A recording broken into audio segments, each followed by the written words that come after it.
Bismillahirrahmanirrahim. Assalamualaikum warahmatullahi wabarakatuh.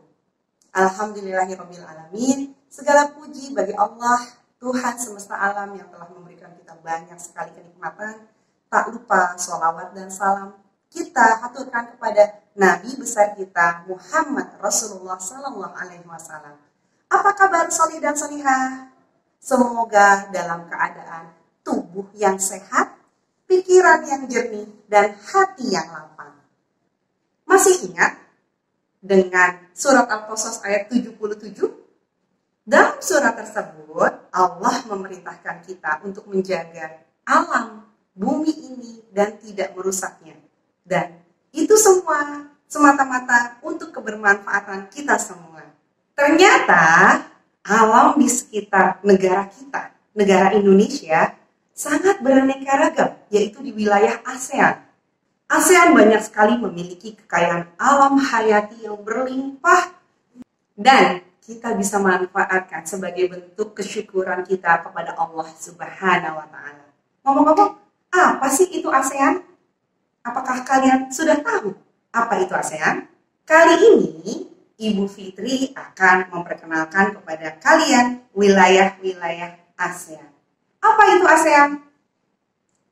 ASEAN adalah negara-negara di kawasan Asia Tenggara yang mempunyai tujuan meningkatkan kesejahteraan secara ekonomi, pembangunan, pendidikan, dan juga keamanan di wilayah Asia Tenggara.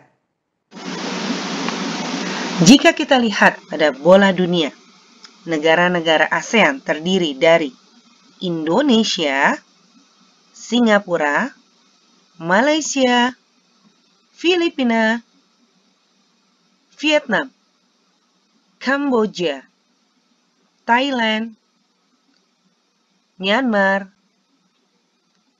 Laos, dan Brunei Darussalam. Jika kita perhatikan dengan baik, maka posisi ASEAN berada di ujung tenggara dari benua Asia. Ini benua Asia. Lalu, sebelah utara berbatasan dengan Laut Cina Selatan. Sebelah selatan berbatasan dengan Samudra Hindia dan Australia.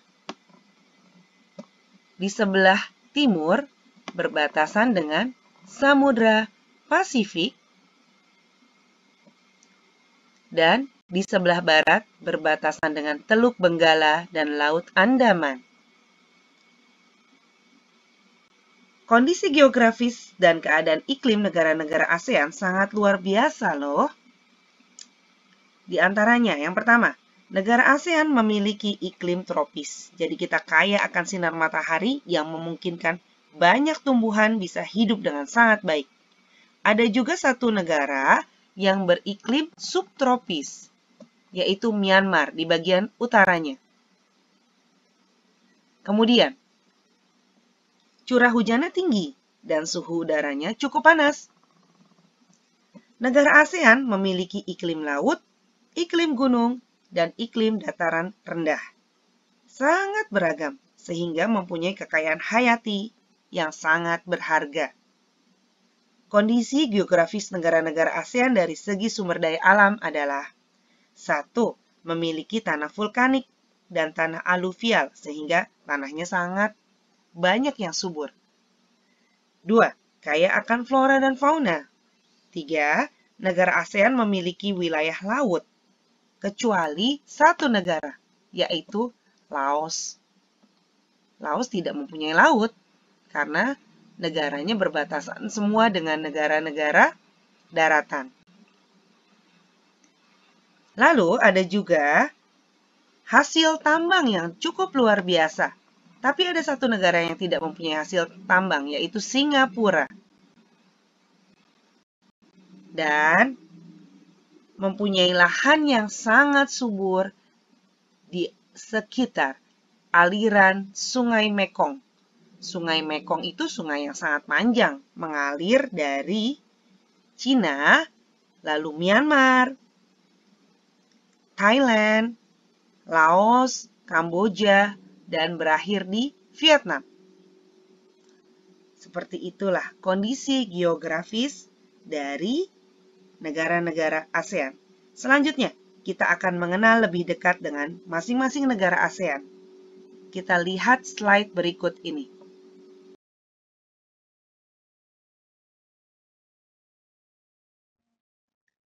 Bismillahirrahmanirrahim. 10 negara-negara ASEAN. Yang pertama,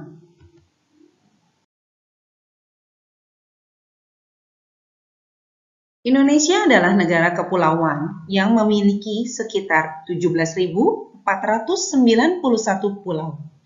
Keadaan alamnya sangat subur.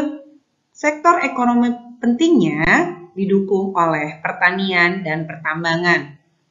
Tempat yang terkenal adalah Monas, Pulau Bali, dan lain sebagainya.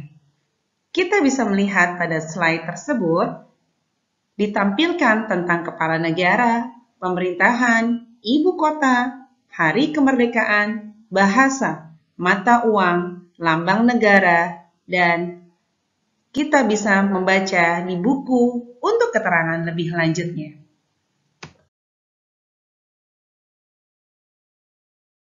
Negara terdekat dengan Indonesia ini terpisah menjadi dua bagian besar, yaitu bagian barat dan bagian timur. Memiliki kondisi alam yang beragam seperti Indonesia, sektor ekonomi yang penting dari negara ini adalah pertanian dan pertambangan. Tempat terkenal di sana diantaranya adalah Kuala Lumpur, Menara Kembar Petronas, dan Putrajaya.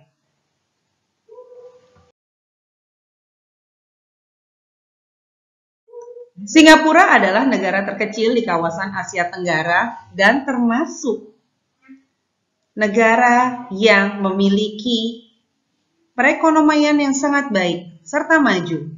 Walaupun tidak mempunyai hasil tambang, sektor ekonominya didukung oleh perindustrian dan perdagangan.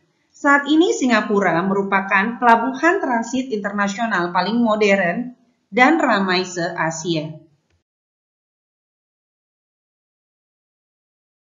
Adalah negara kepulauan yang berada di Samudra Pasifik. Pulaunya berjumlah sekitar 7.100 pulau. Sektor ekonomi yang penting adalah pertanian. Negara ini dijuluki Home of the Green Revolution atau Rumah Revolusi Hijau. Revolusi hijau adalah gerakan perubahan dalam sistem pertanian agar menghasilkan padi yang berkualitas tinggi dalam waktu yang cepat. Tempat wisata yang terkenal diantaranya adalah Boracay. Adalah negara yang mempunyai banyak pagoda. Pagoda adalah bangunan ibadah umat Buddha. Sektor ekonomi yang penting di sana adalah pertanian dan pariwisata. Hasil pertanian yang terbesar di negara Thailand adalah beras. Thailand merupakan lumbung padi di Asia Tenggara. Tempat wisata yang terkenal di sana antara lain adalah Bangkok dan Pattaya.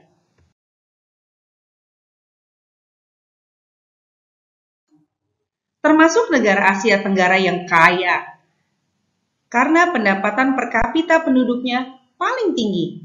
Negara ini mempunyai istana yang megah dan besar. Luas wilayahnya tergolong kecil. Kegiatan ekonomi Brunei Darussalam terkenal sebagai negara pengekspor minyak bumi dan gas alam.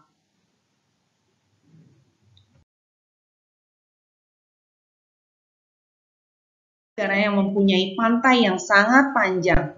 Sektor ekonomi yang penting dari negara ini adalah pertanian. Hasil utama pertanian Vietnam adalah padi.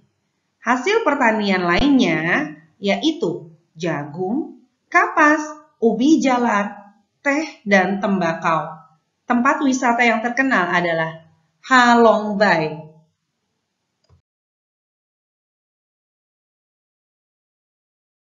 Dulu negara ini dikenal dengan nama Burma. Pada tahun 1989, pemerintahan militer mengganti negara ini menjadi Myanmar. Myanmar adalah negara yang juga banyak terdapat pagoda. Di antaranya yang terkenal adalah Pagoda Swedagon. Mata pencaharian penduduk Myanmar adalah di bidang pertanian, perikanan, dan pertambangan. Hasil pertanian yang terbesarnya yaitu padi.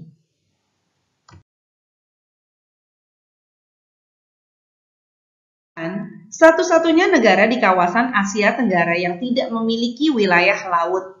Negara ini populer dengan sebutan The Landlocked Country, yaitu tanah yang terkunci karena terkepung oleh 5 negara.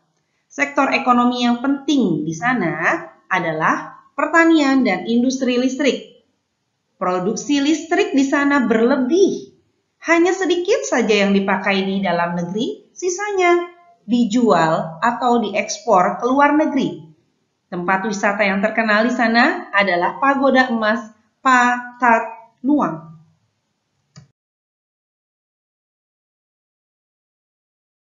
Dan yang terakhir adalah Kamboja. Kamboja adalah negara dengan bermata pencarian utama penduduknya adalah di bidang pertanian. Daerah pertanian banyak terdapat di sepanjang Sungai Mekong. Padi termasuk hasil pertanian Kamboja yang terbesar.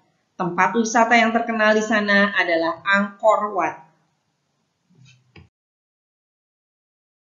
Seperti itulah keadaan sosial, budaya, dan ekonomi negara-negara ASEAN. ASEAN memiliki potensi kekayaan luar biasa beragam, maka kita harus menjaga dan melestarikannya untuk kebaikan kita bersama.